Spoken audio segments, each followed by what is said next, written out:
Sport টক বাংলায় সকলকে আমন্ত্রণ। তো বন্ধুরা, কেকেআরকে জাস্ট গোহারান হারালো আরসিবি টিম। আইপিএলের প্রথম ম্যাচেই মুখ থুবড়ে পড়লো কেকেআরের।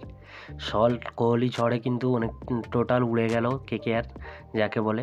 তো এই ভিডিওতে আমরা কথা বলবো কেকেআর ভার্সেস আরসিবি টিমের ম্যাচ হাইলাইট সম্পর্কে, কোন কোন কারণে কেকেআর গতকাল হারলো সেই দিকগুলো দেখে নেবো। তাই ভিডিওটি ইন্টারেস্টিং হতে চলেছে, তাই পুরো ভিডিওটি দেখতে থাকো।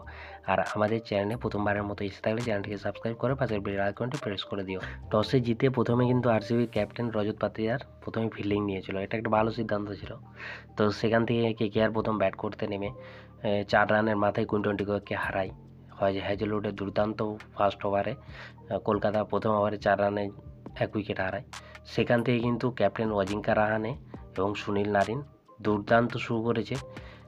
প্রথম ওভারে 1টা উইকেট হারানোর পরেও কিন্তু অজিঙ্কা রাহানে যেভাবে কামব্যাক করলো, কেকেআর টিমের নতুন ক্যাপ্টেন, নতুন এসেছে কেকেআর টিমের হয়ে এই প্রথম খেলছেন।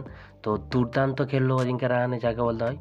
পাওয়ার প্লেটা বিভৎস ব্যাটিং যাকে বলতে 181 স্ট্রাইক রেটে ব্যাট করেছে Ajinkya Rahane. Just amazing, outstanding, বিধ্বংসী খেলেছে। তো অজিঙ্কা রাহানে এদিন 56 রান করলো। অজিঙ্কা রাহানের যত তারিফ করব ততই কম বলা হবে।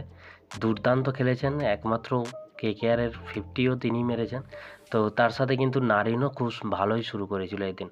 দুর্দান্ত পার্টনারশিপ দিয়েছে। সুনীল নারিন 44 রান করেছে 26 বলে, 5টা 4 3টে 6 মেরেছে।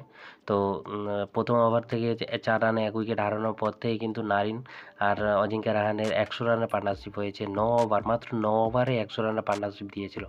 তো নারিন যখন ফিরে যায়, পার্টনারশিপ যখন ভাঙে, তখন 107 রানে 2 উইকেট হারালো। 9 ওভারে প্রথমে 100 রান করলেও কেকেআর যে 173-74 রানের বেশি করতে পারবে না, এটাই অবাক করার মতো ঘটনা ঘটলো।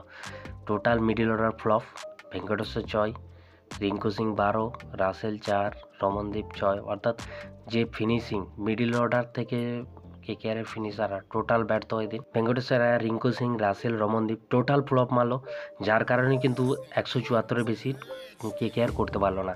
ইডেনের পিচ মেনলি ব্যাটিং পিচ হয়, 200+ স্কোর এখানে এভারেজ স্কোর। সেখানে কেকেআর মাত্র 174 রান করা, এখানে কিন্তু ম্যাচটা মরে গেছে যাকে বলতে হয়। টোটাল ফ্লপ মেরেছে ফিনিশিং আর মিডল অর্ডার, সেখানে কিন্তু ম্যাচটা হারিয়ে গেছে যাকে বলতে হয়। তো দুর্দান্ত কিন্তু বোলিং করেছে এদিন কিন্তু কুণাল পান্ডিয়া, জীবনের হয়তো সেরা স্পেলটাই নাই করেছে এদিন ইডেন গার্ডেন্সে। 4 ওভারে 29 রান 3 উইকেট নিয়েছে। হ্যাজেলউডে দুর্দান্ত বল করেছে, 4 ওভার মাত্র 22 রান দিয়ে 2 উইকেট নিয়েছেন। তো সেখান থেকে যখন ব্যাঙ্গালোর টিম ব্যাট করতে নামে, ওপেনিংয়ে দুর্ধর্ষ 95 রানের পার্টনারশিপ সল্ট আর বিরাট কোহলির। সল্ট 56 করেছে 31 বলে, বিরাট কোহলিও 50 করেছেন, 59 রান করেছে 34 বলে। দুর্দান্ত খেলেছে বিরাট কোহলি, দুর্দান্ত খেলেছে ইডেনের মাটিতে। পাওয়ার প্লেতে সল্ট যেভাবে অ্যাটাকিং করে খেলেছে, টোটাল কেকেআরের ফাস্ট বোলিং টোটাল ফ্লপ মারলো। বৈভব আর স্পেন্সার জনসন বা হর্ষিত রানা, এদেরকে দেখে মনে হয়নি যে এরা ইন্টারন্যাশনাল লেভেলের বোলার বলে, এমনভাবে এদেরকে মেরেছে আজকে সল্ট। তো এখান থেকে কিন্তু কেকেআরের ফাস্ট বোলিংটা কিন্তু অনেকটা ভাবার বিষয় হয়ে দাঁড়িয়েছে।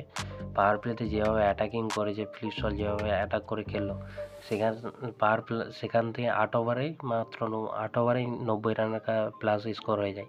এখানে কিন্তু ম্যাচটা অনেকটা মরে যায়, মাত্র 174 রানের লক্ষ্য মাত্র। তো কেকেআর টিমের ফাস্ট বোলিং ডিপার্টমেন্ট বাজে পারফরমেন্সের জন্য আজকের ম্যাচটা হারতে হলো যাকে বলতে হয়। পাওয়ার প্লেতে এভাবে এত রান খরচ করলে তাহলে সেক্ষেত্রে কিন্তু সুনীল নারিন আর বরুণ চক্রবর্তীরা অনেকটা চাপ তৈরি করতে পারেনি সল্ট আর বিরাট কোহলিদের উপরে। তো বাজে ফাস্ট বোলিং হয়েছে এদিন, আর বাজে মিডল অর্ডার বা ফিনিশিংয়ের জন্যই কিন্তু কেকেআরকে হারতে হলো আজকের এই ম্যাচে। তো ফাস্ট বোলিং ডিপার্টমেন্টটা না স্ট্রং করলে বা মিডল অর্ডারের পারফরমেন্স না ভালো করলে কিন্তু কেকেআরকে বাকি টুর্নামেন্টে কিন্তু অনেকটাই ভুগতে হতে পারে। ভিডিওটি ভালো লাগে তাহলে লাইক করে দিও, আর আইপিএলের সমস্ত খবরাখবর নিউজগুলো আপডেট আগে পেতে হলে চ্যানেলটিকে সাবস্ক্রাইব করে পাশের বেল আইকনটি প্রেস করে দিও।